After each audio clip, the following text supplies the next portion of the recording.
pag-iingat sapagkat itong sumpa ang tatapos sa iyo.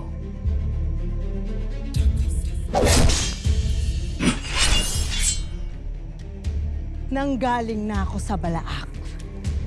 Kaya't ano pang katatakutan ko? Ikaw ang mag-ingat, Mitena. Sapagkat ako'y nakamasid lamang sa'yo. Pinagmamasdan ko ang bawat galaw at kilos mo. At hindi ako alipin. Mitena, ako ay isang tapat na kapanalig ni Hagorn. Kung kaya't nararamdaman ko kung tapat ang iba pa niyang kapanalig.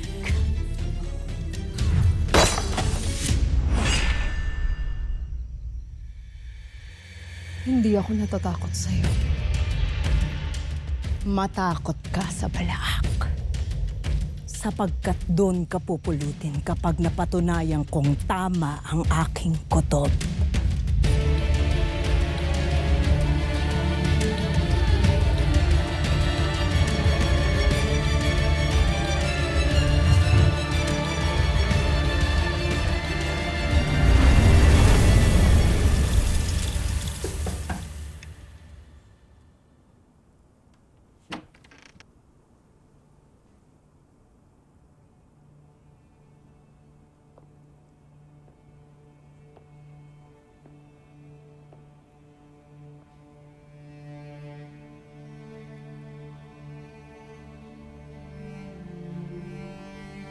Ate.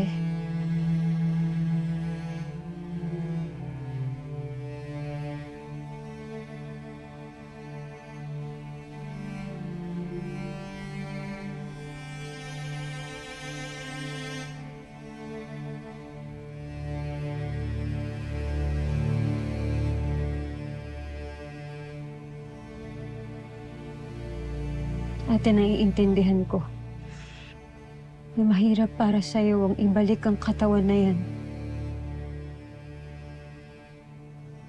Matagal ko nang inaasam na muling mabuhay, Tera.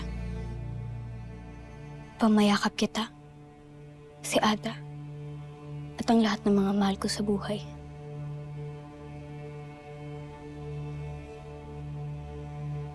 Alam ko. Alam ko, ate, na dahil sa akin kaya ka nawalan ng buhay. Hindi kita sinisisi, Tera. Mahal kita, aking apwe. Kaya ang nais ko lamang ay may kapiling kayo ni Ada.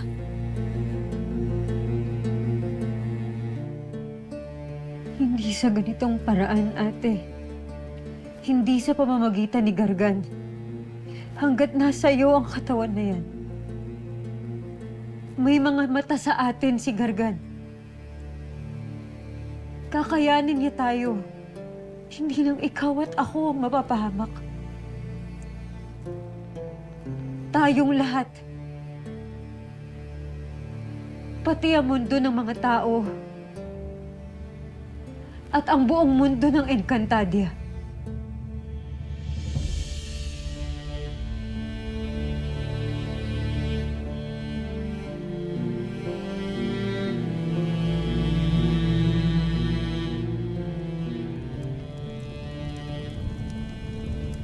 Avisala Eshma, sa inyong pinakitang husay.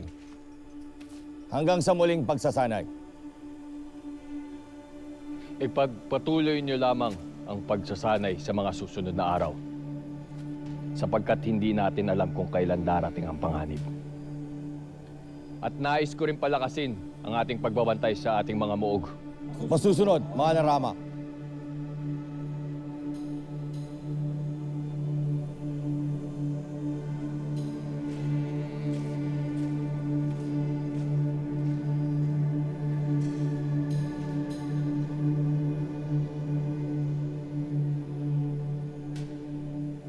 Ano't naririto pa kayo, Ashti?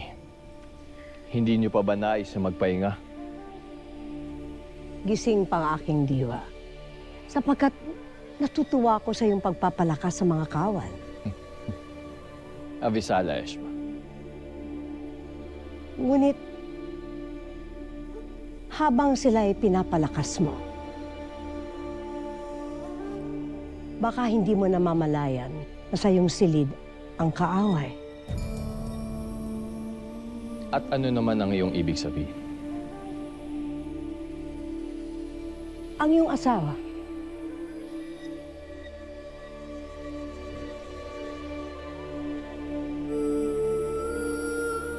ang mahal na Hara.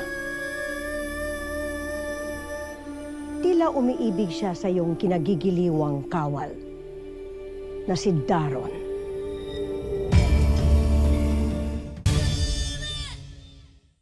Mahihirapan tayong matalo si Gargan hanggat hindi sinusuko ni Gaya ang kanyang katawan. Marahil ay maaari rin natin gawin kay Gaya ang ginawa natin kay Sangre Danaya noon. Muli natin pagsamahin ang ating mga brilyante upang mawala ang kapangyarihan ni Gargan kay Gaya. Ngunit si Gaya ba ay papayag? Batid nating may pagkamatigas ang ulo ng aking Albe. Kung hindi niya nais ay pipilitin natin siya. Kung si Ashi Danaya noon ay hindi tayo napigilan, hindi ako magpapapigil kay Gaya alang-alang sa kaligtasan ng lahat.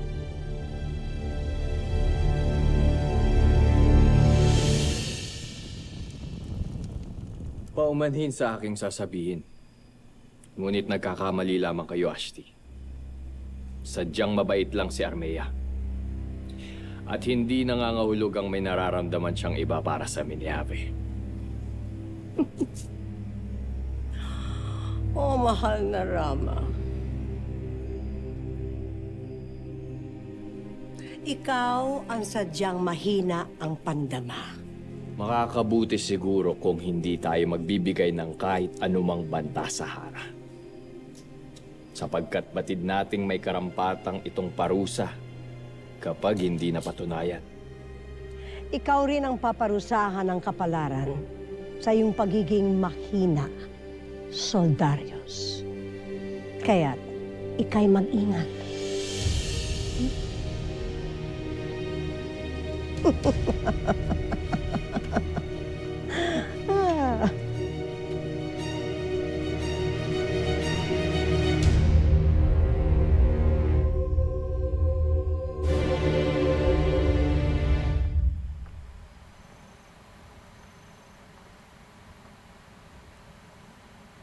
Tila hindi ka pa inaantok, mahal na Hara. O hinihintay mo ba ang mahal na Rama? Pumayo ka, Rakisha, at ikay magpahinga na. Iwan mo muna ako sapagkat nais kong mapag-isa. Masusunod, mahal na Hara.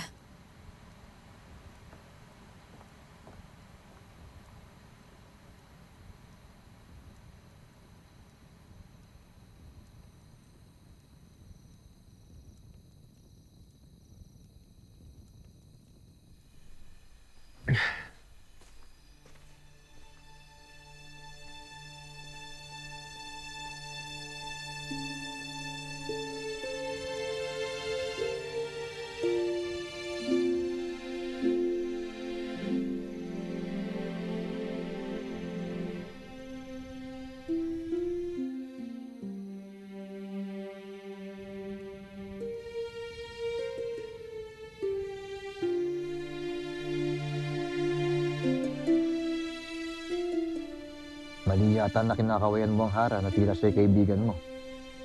Baka maparusahan ka sa iyong kalapastanganan. Hindi ganun si Hara Armea, Cedro. Malayong malayo siya kay Metena.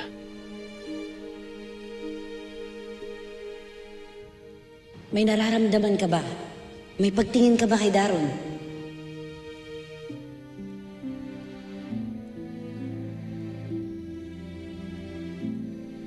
Tayo na.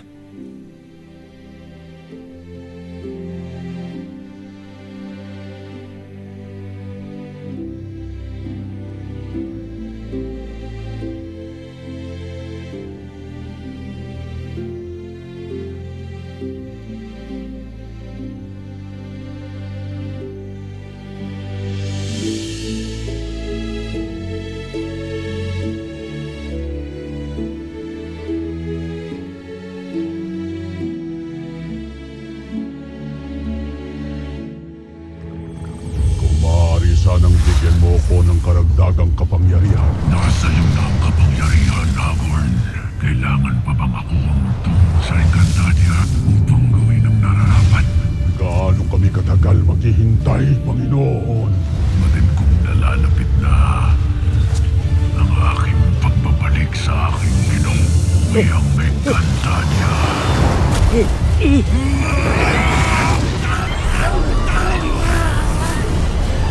Hawak na ang lahat ng mga brilyante. Akin ang nakita ang katapusan ng buong Encantadia!